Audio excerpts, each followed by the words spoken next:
The Dazzle podcast is brought to you by the Dazzle Cleaning Company, the gayest cleaning company in America. But don't worry, you don't have to be part of the LGBTQIA community to hire or to work at Dazzle.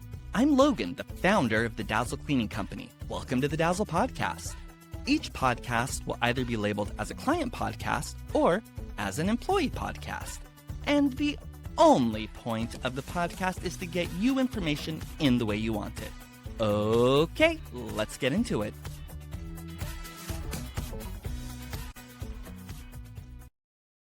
All right, welcome to the Dazzle Cleaning Company podcast. And today's episode is what makes Dazzle the gayest cleaning company in America, which is one of the most common questions we get asked. We're here today with Terry Cunningham, who is the CFO and COO of the Dazzle Cleaning Company. Terry, what makes us so goddamn gay? What does make us so goddamn gay? Why don't we have you answer this question first, Logan? I want to know what your answer is. All right. When I started Dazzle, I was living in a studio apartment on Capitol Hill, which is a super gay neighborhood. And just all my clients and all my employees were part of the LGBTQ plus community. And then as we grew, I liked that. I liked being part of that community.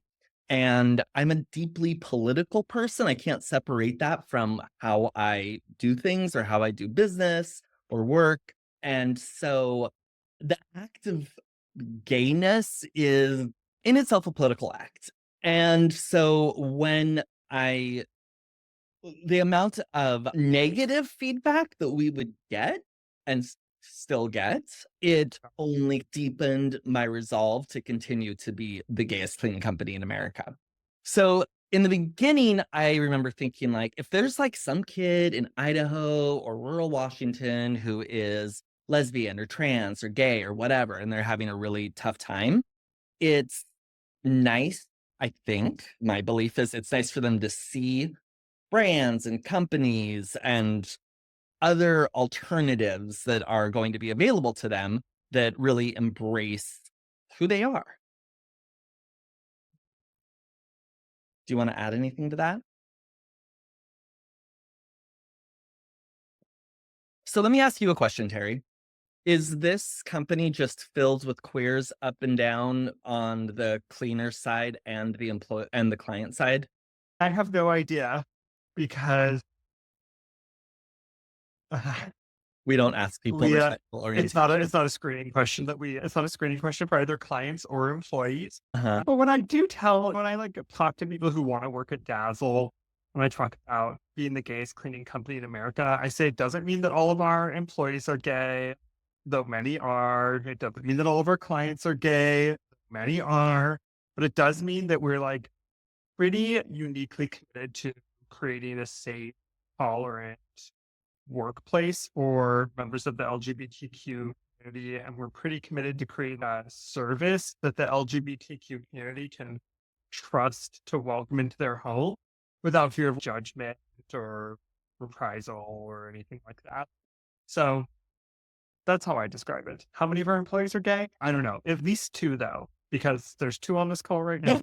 Okay, so yeah, we don't ask that question, but we know that LGBTQ people are overrepresented as clients. Absolutely. And are wildly overrepresented as cleaners. And as the political climate of this country has gotten more extreme on trans issues, we have had more people that are part of the trans community as both cleaners and clients. And we've had a lot of conversations. Should we even be calling ourselves the gayest cleaning company in America anymore? Not because we're going to try to make it something softer or less politically charged, but because it feels narrow sometimes. Like, why not be the queerest cleaning company in America? And we know that the biggest fights right now in this country are political fights are attacking trans people. And we're extremely committed to being an extraordinary ally in the trans community. So right now, for example, the ACLU reports that there's 532 anti-LGBTQ bills moving through state houses in 2024. And the Victory Fund, which is like the largest national LGBTQ super PAC, basically, which I'm on the board for and do things with, they report that there are only, I have it written down here, 1,185 known out LGBTQ plus elected officials in the United States, which makes up just 0.23% of all elected officials in the United States.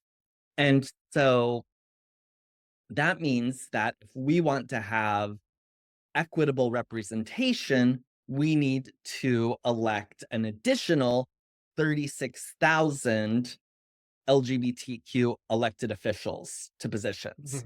So I say that because there was a time, like during the end of the Obama administration, and the Supreme Court made gay marriage the law of the land, where there was something in, I thought we were on the cusp of a Hillary Clinton presidency. There was something in me that said that this issue was going to be like not an issue anymore. And we could move our marketing away to something else and maybe something radical, but it wasn't going to be like polarizing.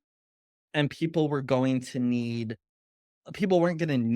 or rally to it because they're going to feel really safe. And so it just wasn't going to matter. What does it matter if you're gay? I just thought that's where we were going. Now, obviously, I was just breathlessly wrong. That is, we have actually gone very far the other way. And I guess there's a question, how far the other way have we gone? Are we really moving backward, or is it that in the pursuit of rights, when it's on a national stage, is there just going to be like a vocal and really easy to see loud backlash to that?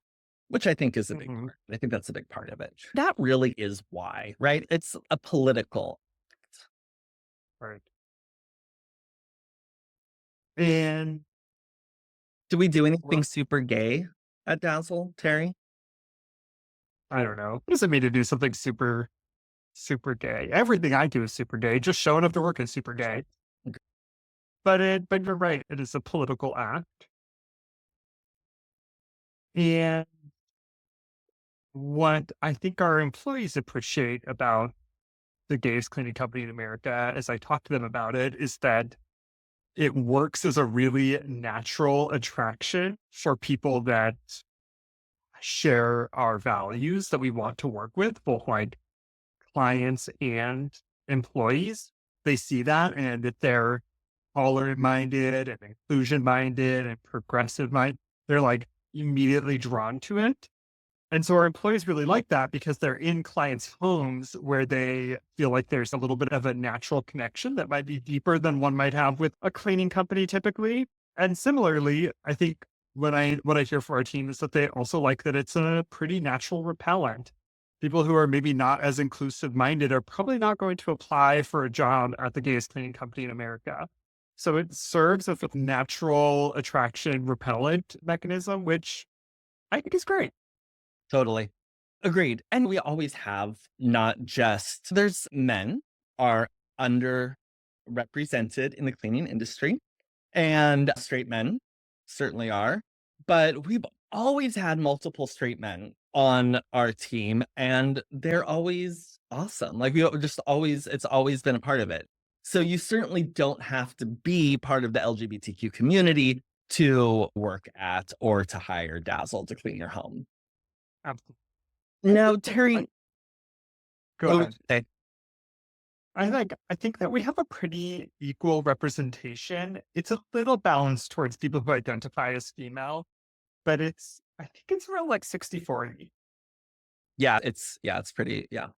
And I'm so networked in with cleaning company owners, and Sometimes they say the funniest things. I had this guy who applied and he seemed like he'd be really good, but I'm just scared of what my clients will think if I send a man and blah blah. I was like, the hell are you talking about? Just do it. Okay, now do we ever have any kind of like misunderstandings about what it means to be the gayest cleaning company in America? And has that created any awkward issues? Yeah, occasionally we have clients who maybe don't understand what it means to be the gayest cleaning company in America. There's a little company, I don't know if they're still around, but there used to be a little company in Portland, Oregon, that it was like a gay, air quote, gay cleaning company, and their cleaner would come and I think they would clean in their underwear. Which, Hmm. like, I have absolutely no judgment towards either delivering this service or buying this service, but it is not the service that we offer. Not an available upgrade, though there are many available upgrades. See previous episode. This is not one of them. So there is like from time to time, there's a little confusion, but mostly it shows up in the clients may request a specific gender, and we don't fill those requests. We don't work with those requests. One, we don't know the gender of all of our employees, and two, it's where all of our entire team is very capable of delivering like a safe, high quality product. So we just like skip right past those requests. Yeah, so we've definitely had people that think that we're like selling sex or something, and we're not. So I think that can sometimes be a little disappointing for certain people. And as far as cleaning in your underwear goes, the only thing I have to say about that is when I cleaned houses, I wouldn't even do it in shorts because I don't want like whatever's going on around their toilet touching my knees or whatever. So doing it in your underwear Mhm. sounds difficult. But again, or I'll say what you said. Good for them. Good Just for them. yeah. I hope they're thriving there in Portland, Oregon. Okay, so do you think that we have fully explained what makes us the gayest cleaning company in America and why we continue to be the gayest cleaning company in America? I do, but I think I want to touch really quickly just back to this idea that we've talked about should it be the queerest cleaning company in America or the, I don't know, you know, most progressive cleaning company in America. And nothing has really stuck like the gayest cleaning company in America. I remember a meeting where we talked to our employees about this and they didn't really they weren't that jazzed on a change. So maybe just like touch really quickly before we wrap up here, Logan, on like why have we stuck with gay, even though it could be viewed as like a little bit of an exclusionary term. Like, it's absolutely a little bit of an exclusionary term, which is why I have spent so much time talking to people and asking people about it, and often asking like younger people who identify as queer or like trans people about it. And they every time I talk to someone about it, they like the gayest. And we wouldn't become like the most trans company in America because I think that would be even more confusing for people, and I'm not trans, and it would be um like appropriation. That would feel like capitalizing on like the lived experience and maybe some of the difficult pieces of people's experiences to build a company and make a profit, and I'm not okay with that. Gayest I'm fine with because I'm deeply integrated into the gay community. I'm gay, blah blah blah. It's fine in my always exceedingly humble opinion. Sure. Now, the other piece is you have to find something that works. We're a business. You have to find something that works for marketing. And it is just hard to find. Like, it needs to say the gayest cleaning company. That sounds fine. It's easy to say.